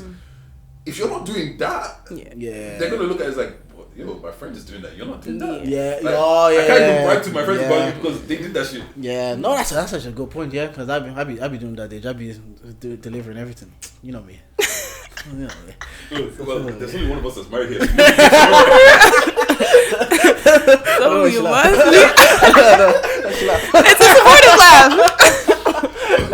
laugh. We did because for Mother's Day, I was like, she was like, oh, it's Mother's Day. I'm like, right? Whose mom are you? You know, my mom. Obviously, I was trolling her, and I'm thinking, I'm looking at my son, and I'm looking at my son, and I'm looking at my wife eat. I'm like, how did you manage to take her out and you don't get paid? How are you unemployed? Him and his flipping turtleneck. Bro. Not the turtleneck. He looked like he was about to give crypto advice. 3 people said I was okay. And then the next week, because I told her, I was like, I'm taking a date in ages. Then I realized the next week was after Mother's Day. I'm like, so this is his money, which comes from me. The date night is my money, which comes from me. When will he say, nah, man, kids need to get jobs. But I told you, put him money, make him start chipping in. But date night's such a solid idea, man. I think it's good for like people even long term relationships, marriage, or whatever. How do you still enjoy date night? Yeah. I think we still enjoy it. Like she always sends me a TikTok or whatever. It's like sometimes parents. It was like two parents that say when the kids are in bed and you realize you're actually best friend and you just love each other and the kids just overstimulate you. So it's like once like it's with my mom and it's just two of us. As cliche and as corny as it sounds, it just feels like what it was when it was just the two of us. And we're like, again, we're lucky that we get along. We actually, some people hate their partners. Some people hate their. So we're lucky we've always had a good friendship, and so it's not hard to enjoy it because when you're there and you're bowling and you're. One thing I realize about women, you guys can't handle trash talk. Your heads go too quick. Yeah. It's just one thing, the bowl one thing, I say, you're trash. The head's gone. Head's gone. Have you ever been in a situation where low-key, deep down, you know that she's better than you at this, but if you just trash talk... Can't relate, man. I wouldn't take that if I were you today. I gotta agree. That's what I mean. Bowling, she can bowl. And I've bowled before, she can bowl and it's been competitive. But I just know, because we're used to chat shit to each other. Like, we're in that group chat, it's the steps challenge. We're like, I'm going to beat you. Everyone's already used to chat shit. So, I just know if I tell her, you ain't got it, man. You ain't got it in you. It's finished. But no, yeah, date night is easy. Like, again, find someone. What's your go-to date night? Like, that's the last time. How was us to end in like sex? First one. You're married, so go ahead. But first one was I love an activity. So when I do like bowling, something that we can have fun and we can interact and it can like remind us because the phones have to be away when you're doing like an activity. Because sometimes when you're sitting on the table, you can still kind of like be checking your phone. So it can kind of remind us like, we used because it's easy to forget. I'm only 18 months in, but it is easy to forget that you can have fun together again. So I love an activity. Then I love food, followed by just the two of us chilling at home. Food, yeah. Do you guys have shit to chat about? All the time. Because we, like, me and you, we talk every day. We have shit to talk about. It's kind of like that. Is your wife chatty like you? Like, are you both chatty? She's less... what are you talking about? Yeah. Well, she's less chatty than me. Yeah. Everyone. Yeah, she's less but there's so much to talk about. There's, like, content on TikTok. Did you see? There's always... The internet provides. Like, we'll see... these people, they're doing the live show or they cancel live show. 90s Babies haven't done a live show. She listens to podcasts as well. So you guys have a lot in common. There's always there's never not this Chris Brown is coming. It's always something about. There's never like a dull silent moment unless there's like where people are checking their phone. But what's your go-to date night? Kind of like yours. Something thoughtful or sentimental. A good activity. Not so heavy on the food, just because I like to enjoy food, and I feel like dates sometimes can overstimulate. Oh, okay. So are you talking about a first date, or like is this? I'm talking. I get it. No, in general, like your go-to, yeah, something thoughtful or sentimental. Like I don't know if we like going to the movies, or if there's like a particular thing that we like doing, or if it's like bowling, like whatever our thing is. And then food, like good eats. And then, just... I'm not gonna lie, Tash, because some of my friends be asking me about you, and I'm just like, I don't know. I don't know what to tell you as well. Just talk to her. Talk to her. Don't text me about my friend. They want you to assist. They want to do Kevin De Bruyne. They want you to give the ball over the top. Don't want my assist. You know what's crazy? Out of none of my male friends really, like, put me on people. Yeah. I saw Fred this week say, to someone else, you don't deserve my male friends. That's what Fred said. Is that so? Fred said, did you guys set up on your your guy mates? And he says, no, because you're a raggedy ass bitch. Not you, but like he's talking about. You know what? I hear it sometimes. Because like you look at this girl like, you don't deserve my friend. Like, why is that true for my friend? I never looked at one of your friends and it's like, you actually might break my friend's heart. You're not. I'm gonna stay away. Or some of them you just realize like, nah, I've heard enough stories to say you're toxic. Nah, I don't. And someone's like, I know you're toxic. I know she's toxic. If I mix this up, I have to hear about it. Disclaimer: if you're my friend and you're moving to another one of my friends, don't tell me about it. Yeah. I don't want anything to do with it. Please don't tell me. Don't. Yes. Have you been burned before? You know what? No. Don't tell me. You can absolutely date my friends, but just don't tell me anything about it. I don't want to hear a single detail. Why? No, absolutely not. I've learned the hard way. It's been through one of your friends, Can he go through multiple? Yeah. Right. It's none of our business, yeah. And also, I don't have like one. Like I have different friends. Yeah, so it's I've learned my lesson. Never again. Move from all my friends. I don't give a rat's. No, do whatever you want. Just don't tell me. Just don't involve me. That's it. I'm still waiting. Oh my god, I need my friends to get married. Why don't Charlie start at home? No, why don't you start? You know what? See, the thing is, I want to be able to help support. Just kidding, guys. I'm getting married this year. What's been your favorite date you've ever been on? Oof. And he's listening to this podcast, by the way.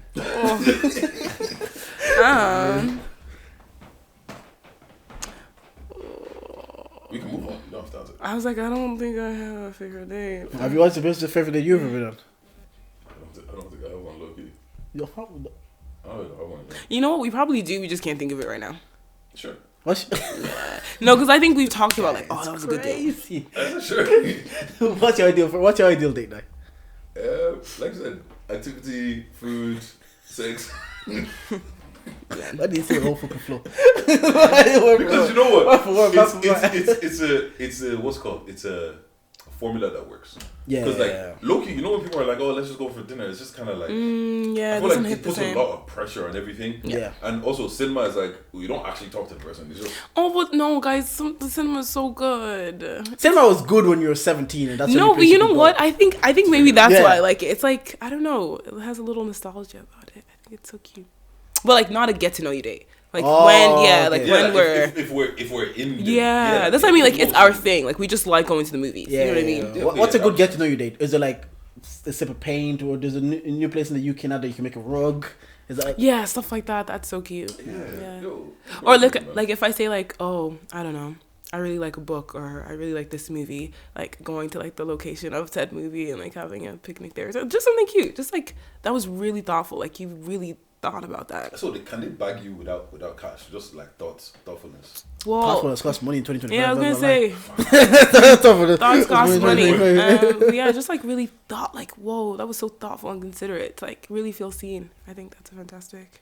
What does that mean when to really feel seen? Like just like you've had conversations about certain things, your interest, you've expressed your interest, and then it's kind of like, okay, you've expressed your interest. I'm gonna put thought into those. Absolutely, or just like little things. Like I remember I dated a guy.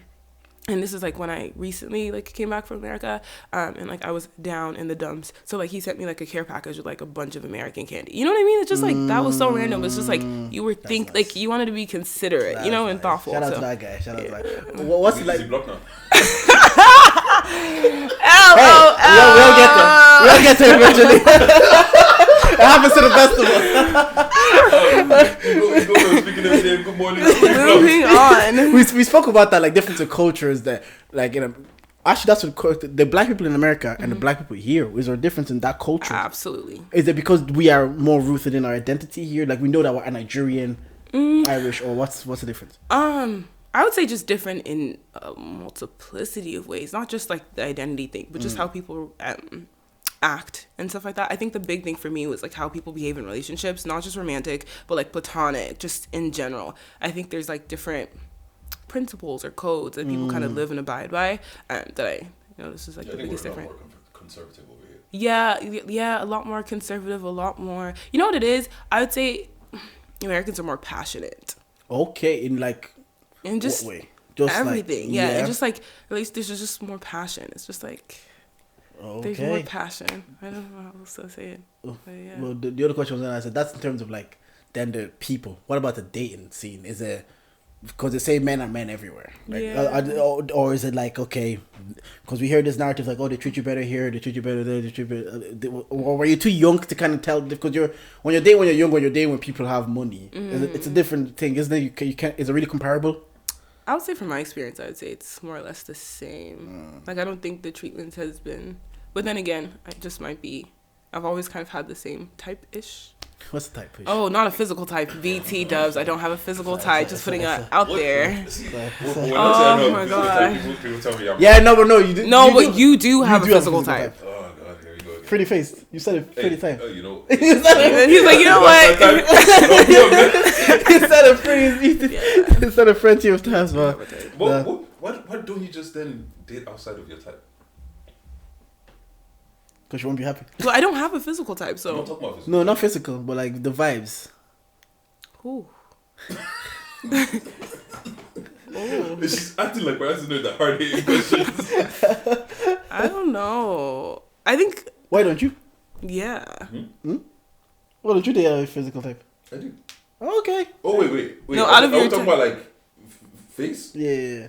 Oh, I thought we were talking about just like That's who you what- want as a partner. Like, Yeah. Oh, That's sorry, what sorry. I'm Got not talking about confused. physical type. Okay, She said okay, she doesn't have one. okay. That's fair enough. It's kind of interesting to hear the cultural differences. Well, it just sounds like Ireland are just shy compared to America. yeah. That's You know what I sounds will like say? what I think of Irish. I think Irish will. Actually, never mind. I'm not gonna give them that. Never mind. No, give it's a compliment. Absolutely not. Yeah, it's a compliment. So I'm not giving them that. No, don't be a hater. You're be a the hater. hater. But okay, then coming back here, then you said you've observed you're observing podcasts, you're observing the Yeah. culture. She's talking about that, you know. Yeah, I know. I've seen the page. It looks very well put out. Shout out V Files. Why did you start the podcast and why did you then stop? Okay, so the podcast, again, going back to side quests, we just had like a bunch of things to say, and we just thought it would be a cute, fun thing to do during COVID, and it was so fun. I had a podcast with my best friend. Yeah, it was just a really fun experience. We loved getting to talk, and also it was like our little way of bonding during COVID, because you can't really spend time with people and yada yada yada, and you had all these things. But yeah, it was really fun. And you still observe like the creative scene in Ireland? Absolutely, I love it. But I love all things like creative entertainment, that kind of culture in that scene. I'm very, very passionate about like the Irish scene, I guess is the other way we're going it. But you do know the cap on that. There's only so far it goes. No, 100%. And you know what? I feel like I've been having these conversations with people about talking about there's only so far you can get in Ireland and yada yada yada. But that's sad. You know what I mean? Because like we have so many talented creators, and it's just unfortunate that they won't or can't get the opportunities that they need. But also it's just like, where do we get to a point where it's like, okay, if there's no table, we build a table. I know that's super cliche, and it's just like, okay, do we do we have the resources? And The same conversation we've had. I get yeah, it. but realistically, I think I asked one of my siblings, like, oh, if you could go back to X year or stay here, where would you go? And she was like, well, I'd want to go back, but there's so many things that we didn't have, or opportunities that we didn't have, that I would want. But I think that's the same thing here. It's like the conversations that we're having, if we do the work, if we do the needful, again, I know it's super optimistic and idealistic, yada, yada, yada. But it's like, if we do the work, our kids or our kids' won't be saying the same stories. The same way you said that. You have a kid! You literally have one! I know, and I always say I have reasons to actually be invested Right. in Ireland and black people thriving in Ireland in different sectors, because you want to provide as many as opportunities as you want for our Exactly. kids, and you just don't want to be pushing them down one lane. So I do agree with you. Like, even But how you let said guys do- your career, yada, yada, yada, and you're Yeah. talking about how, like, everybody, like, as a kid, I didn't have 5, 6, 7 young adult black people that I could look up and say, oh, this one's an engineer, this one's a lawyer, this one's doing this, like, we didn't have that kind of thing. So it's just like creating spaces and creating opportunities for the generations to come so that they can. And I think have that's perfect. I think people need to. I always say people need to acknowledge it. It is doing it for the generation that is to come, and it's not as self-serving as you think for you right now, because it is right now. Yeah. It is capped. It might not be in 10 years, and those are the people, the Fikayomis. Those are the beneficiaries of the what's to come. So now I do understand why you would be passionate about it, and you want to open up all these avenues for black people in Ireland. I was passionate about it too, and then I got into it.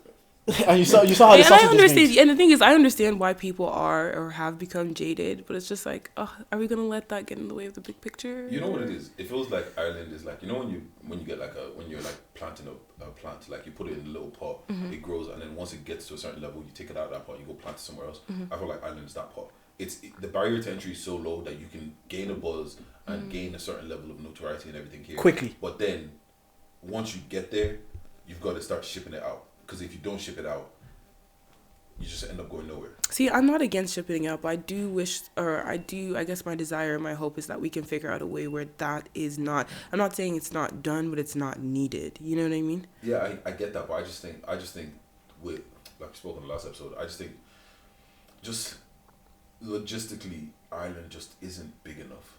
Like, there's just not enough people, and when I say enough people, it's also not about, there's just not enough people that care, or enough people like because when everything's so Dublin centric, people think that everybody's kind of like, it's big city syndrome. Everyone thinks that Dublin is everywhere is like Dublin.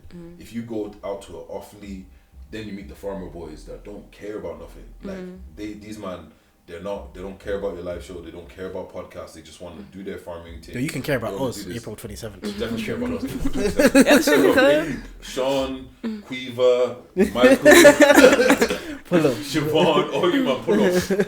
But like those people don't care, and it's just like at the end of the day, this thing always comes down to how much money can you make as a territory, as a scene or whatever. And I just feel like we just don't have enough to generate enough to make it matter, and that's where the problem is. I've never thought it's been a lack of talent. I've never thought it's been a lack of opportunity. I think the opportunities aren't created because nobody looks at this place and sees value in it. Like even like I would say, Travis and Els, they went number 1, and it didn't mean anything to anybody. Yeah, he said he also said in Saturday for Speak podcast, he thought it was shake and bake things differently.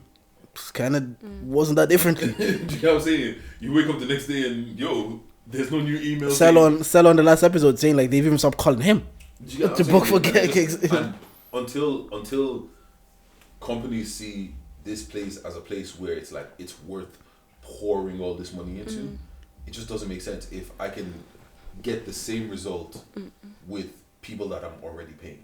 Yeah, but that's what I said. Like, we have the problem or the problem statement. It's just a matter of it's just a matter of tackling that. But I also think that falls not only just on creators, but also consumers. You know what I mean? Like actually making, or I think how you said, oh, companies don't see that there's money here, yada, yada, yada. There is, but it's just for us to show up to these events. So, for example, the podcast live show, show up to the live shows. April 27th. Yeah, do that. Yeah, sure. Show up to the live shows. Support your local brands, be it clothes, makeup, hair, yada yada yada. Tag people, shout them out. Like, just. Funny enough, I don't think this is a brand's problem. I mean, if you're an entrepreneur, you don't have this problem. It doesn't matter to you. Really? Yeah, because you're making money off of selling products and stuff like that. So you can make as much money as you need to. With creatives, brands have to look at you, identify that we care enough about this to come and now invest. Okay, so that makes sense. what's like we said on the last episode, MC No. He could be a millionaire before we get a millionaire off influencing. But it doesn't matter, your drip, if your clothes are good, somebody from America can see it and he can ship it over there. Somebody from Africa can see it and ship it over there. Whereas the thing is, we talk to other creators as well. Like, I've had conversation with creatives, big following, and brands tell them, like, we've looked at your metric, your following isn't really based in Ireland, so it doesn't benefit us. Even though you have a large following, but because a lot of it isn't based in Ireland, we can't put money into this because there's no point. Exactly. So that's all, like, from the creative side, then you look at it as, like, I don't want to drop any names, but, like, you look at it as, like, oh, again, to Digi's point, because we've seen the behind the curtains of how a lot of things are done. So we see numbers and we're like, you would think if you didn't do this, you would think this would equate to this level. And because like, okay, you can even have 500k, and because it's not based here, you're not really making money off your 500k. So it's it can be discouraging unless you have people like yourself who are actually just passionate about driving this forward. But if you have people like us that are like, yeah, we've done it for 3 years, we've poured into it. Is there anything that we can also get out of it that can encourage us to keep going? But then you're seeing people that are like way ahead of us, and it's still not lucrative at that level. It's kind of like. But I like to take it away from the black people, because at the end of the day, we also have that extra barrier we have to go across. But like, look at the person that was in the perfect position and still got nothing out of it. Maura Higgins came out of Love Island. Everybody loved her. She was typical Irish. She's got the accent. She's got the banter. She's got everything. And still, the only campaign that I saw her do was a Victoria's Secret line. And for her to get back on TV and do anything worthy of being spoken about again, she had to leave. And that is somebody that is ideally the perfect Irish person to use. Even a woman. And even then, they couldn't use her in a way that it made sense, that you could see her like. If I saw more riding around like saying that, oh, she's getting to a certain point, it wouldn't even be here. Do you get what I'm saying? And it's like, if the typical person, the white person that even when she was on Love Island, everybody was championing her, she couldn't come home and do what she needed to do. What chance does a Tunde or Victor or someone have to do that? Do you know what I'm saying? No, anyways. Yeah. No, you're spot on. Anyway, so I'm getting hungry and tired. You got anything else you want to anything chat else about? you want to Oh chat wait, about? shit! For you guys that don't know, this is our what's our title again? Creative director. Creative director, stylist. Oh yeah. Also, for everybody that doesn't know, this is the person that styles me a lot of the time. Yeah. What's up? But when you're styling us for the show, don't make them look better than me. Okay. This guy. I'm really going to push the boundaries with y'all's outfits. The thing is, when she starts saying push the boundaries, I feel like she's gonna try to Crop give me the top. crop top. It's ab season, baby. Because like Loki on the deep dive, she doesn't like to be, but she's a fashionista. Okay. I'm absolutely. Yeah, definitely. Are. But like, so sometimes I think she's gonna come out with the. There's been a couple times where she come out with something like, Dial it back. relax. Like, I'm not them. Like, Just joking. but yeah, like, with the bags and everything. I feel like she's this close to sending me a handbag. What'll be cute? Try it out. But yeah, like, cause for those that don't know, the original promo video we did, Yeah, she organized everything. bro. Killed her. Hire her. Now. I'm not gonna lie. What hire me? If it was just us, Poster, let it go. Say run, film something, run. just get it. something on iPhone and just Shout out you. I like that the energy you have of like doing things properly if you're gonna do it at that level. And hopefully you keep that, and hopefully that hustler mentality that you saw in America, and hopefully it stays in Ireland, doesn't just kind of be like be grand. Yeah. You as well, you know. until you be grounded, until you're just doing nothing. Nah, thank you for pulling up. This has been a long time Thank coming. you, I didn't know it was guys. since 2022. I would have made it happen quicker if I a lot knew it of was fun. 3 years in the making. And if you guys didn't if you didn't like anything we said on this podcast today, well, you can charge it to the game. Charge it. Thank you for listening.